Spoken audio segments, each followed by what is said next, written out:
Assalamualaikum warahmatullahi wabarakatuh. Perkenankan kami dari kelompok 2 akan memaparkan hasil analisis artikel etnomatematika yang berjudul Bentuk Etnomatematika pada Batik Ardipurwo dalam Pembelajaran Pola Bilangan. Pada kesempatan kali ini kita akan memaparkan beberapa hal yang penting untuk disampaikan, yaitu yang pertama adalah latar belakang penelitian, tujuan penelitian diadakan, metode, dan hasil, lalu pembahasan. Hasil dan pembahasan ini terdiri dari sejarah Batik Ardipurwo, etnomatematika Batik Ardipurwo dalam pembelajaran pola bilangan, kaitan pembelajaran pola bilangan dengan motif Batik Ardipurwo. Selanjutnya adalah kesimpulan dan saran. Materi-materi tersebut akan dipaparkan oleh saya sendiri dan dua teman saya yang lainnya, yaitu Muniratul Lailia dan Siti Ma'rifatul Hidayatillah. Yang pertama adalah latar belakang. Latar belakang diadakannya penelitian ini adalah belajar matematika dengan nuansa budaya etnomatematik akan lebih bermakna bagi siswa dalam memahami konsep matematika. Salah satu budaya lokal yang menjadi kebanggaan di Kabupaten Purworejo adalah batik.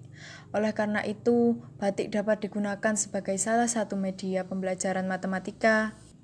Berdasarkan etnomatematika, dengan mengetahui hubungan antara batik dengan pembelajaran matematika pada materi pola bilangan, diharapkan pembelajaran matematika akan menjadi lebih bermakna dan lebih menarik, sehingga siswa dapat memahami matematika dengan lebih mudah dan menyenangkan. Selanjutnya adalah tujuan dari penelitian ini. Tujuan dari penelitian ini adalah yang pertama untuk mengetahui sejarah Batik Ardipurwo, dan yang kedua adalah untuk mengetahui etnomatematika dari motif Batik Ardipurwo yang digunakan sebagai media pembelajaran matematika dalam materi pola bilangan. Selanjutnya adalah metode penelitian. Metode penelitian yang digunakan dalam penelitian ini adalah metode penelitian eksploratif. Sedangkan teknik pengumpulan data yang digunakan yaitu dengan cara wawancara dan dokumentasi. Instrumen pengumpulan data yang digunakan dalam penelitian ini adalah melalui human instrument, yaitu peneliti sebagai instrumen sekaligus sebagai perencana, pengumpul data, analisator, penafsir data, dan penyusun laporan dari hasil penelitian. Lalu subjek dalam penelitian ini adalah para pengrajin batik di daerah Purworejo.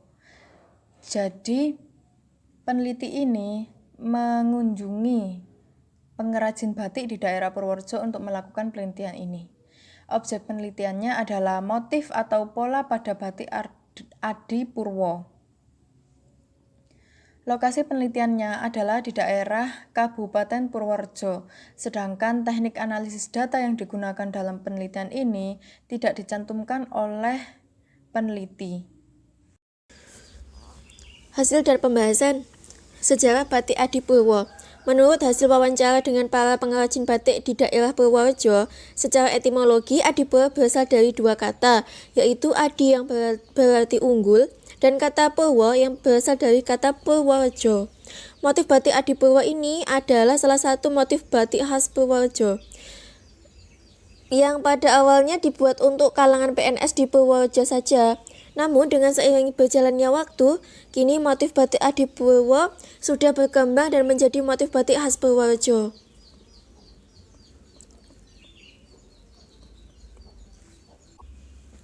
Motif batik Ardipurwo termasuk ke dalam batik kontemporer.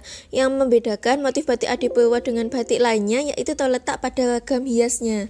Pada batik tradisional ragam hiasnya dikenal dengan motif sido luhur, sido mukti, lele mengeng, parang kawung, dan lain-lain. Sedangkan pada batik Ardipurwo, ragam hiasnya terdiri dari kearifan lokal daerah Purworejo, di antaranya adalah gula kelapa, padi, manggis, durian, empon-empon, kambing etawa, klanting, celorot, geblek, tari dolala, beduk, dan lainnya.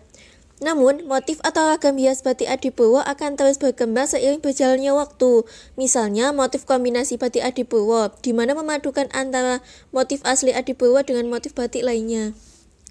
Kemudian ada etnomatematika batik Adipurwo dalam pembelajaran pola bilangan. Pembelajaran matematika yang akan dikaitkan dengan budaya atau batik Adipurwo ini dengan pembelajaran pola bilangan. Dalam objek-objek pola bilangan sangat erat kaitannya dengan pola pada batik, di mana pada pembuatannya menggunakan konsep-konsep pola bilangan yang sangat bervariasi. Dengan adanya media batik, pembelajaran matematika tidak hanya belajar matematika saja, namun juga belajar matematika dengan budaya batik. Sehingga pembelajaran matematika akan lebih menarik dan bermakna.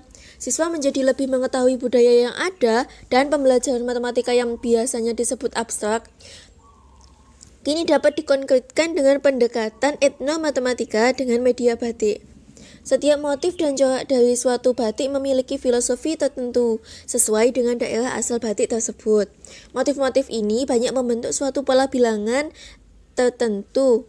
Misalnya, dalam selembar kain terdapat motif manggis, durian, melati, dan menyan kobar. Selama beberapa motif manggis, selang beberapa motif manggis, ada motif durian dan berpola sedemikian sehingga menjadi pola motif durian.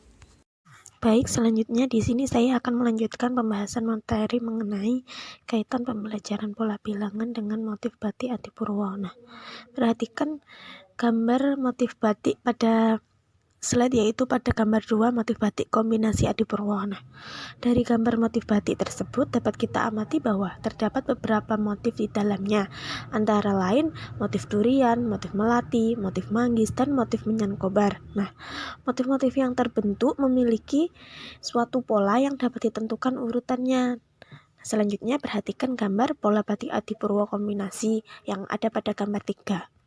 Nah, dari gambar tersebut dapat kita amati yaitu bahwa motif durian memiliki pola 1, 4, 7, 10, 13, dan 16. Nah, hal ini berarti bahwa setiap suku dari pola tersebut memiliki selisih 3 dengan suku selanjutnya. Nah, jika disesuaikan dengan pola barisan aritmetika dengan beda 3, maka suku ke N dapat diperoleh dengan UN sama dengan 3N min 2. Nah, dengan cara yang sama kita dapat mengetahui pola untuk motif melati dan motif manggis.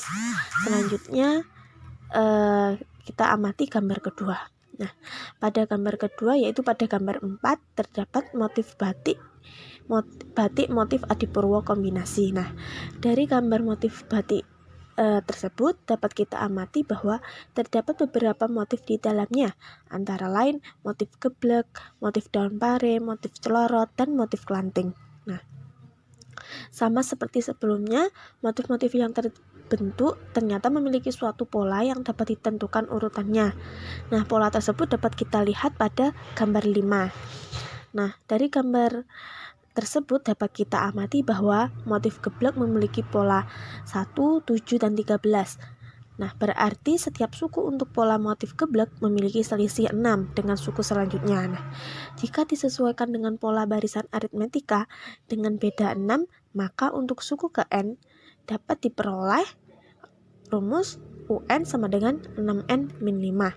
Selanjutnya nomor 2 yaitu motif daun pare memiliki pola 2, 5, 8, 11, dan 14.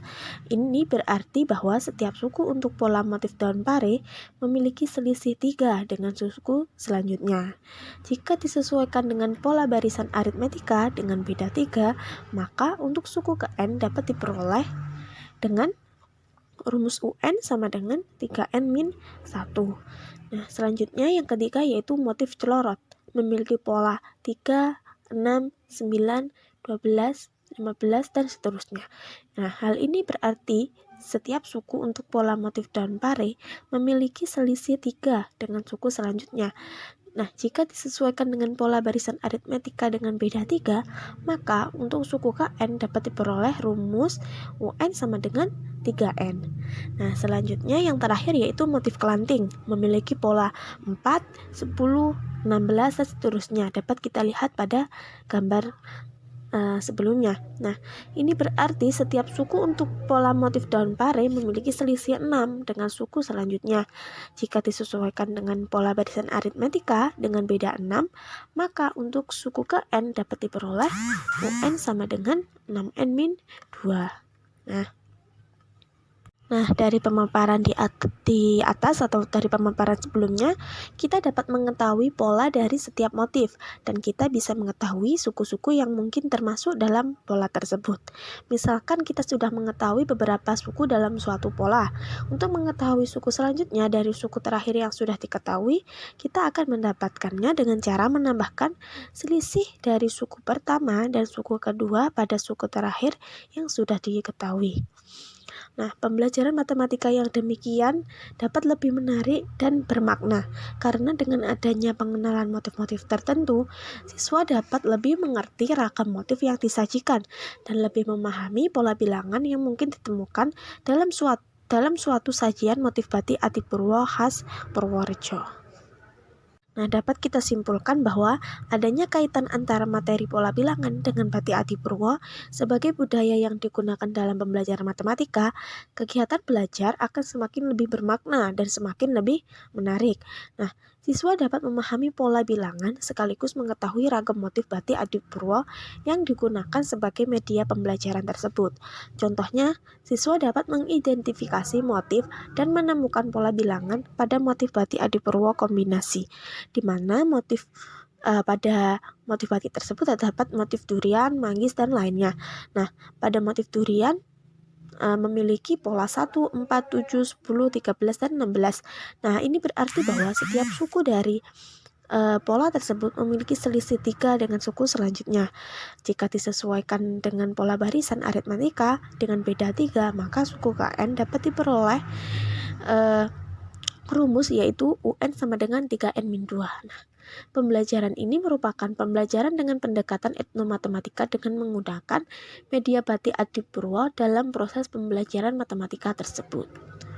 Nah, selanjutnya yaitu saran untuk artikel yang telah kita kaji ini. Nah, sebaiknya dalam artikel ini ditunjukkan dalam bagian metode penelitian, peneliti memakai teknik analisis data yang bagaimana sehingga pembaca lebih mudah dan memahami teknik yang digunakan peneliti, serta peneliti dapat memberikan pemaparan bagaimana langkah-langkah guru dalam kegiatan pembelajaran dengan menggunakan media batik Adipurwo kepada siswa. Nah, sekian dari kelompok kami.